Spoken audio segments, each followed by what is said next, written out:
तुम्हाला सांगतो, तुम्हाला वाटतंय मग शहरात जाऊन आपण खूप सारे पैसे कमवू शकतो, पण शहरात कधीच पैसे तुम्ही कमवू शकत नाही. कारण की शेतीत जेवढं पैसे कमवताय ना, तेवढं शहरात तुम्हाला जीवनात पैसे कमवणं होणार नाही.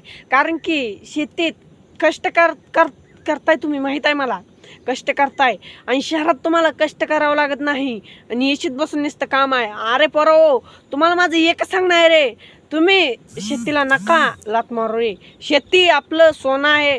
शेतीला विसरून जाणं ही आपली महाचुकी आहे. शेतीला विसरून जाणं ही आपली चुकी आहे. शेतीला विसरून जाणं ही आपली चुकी आहे.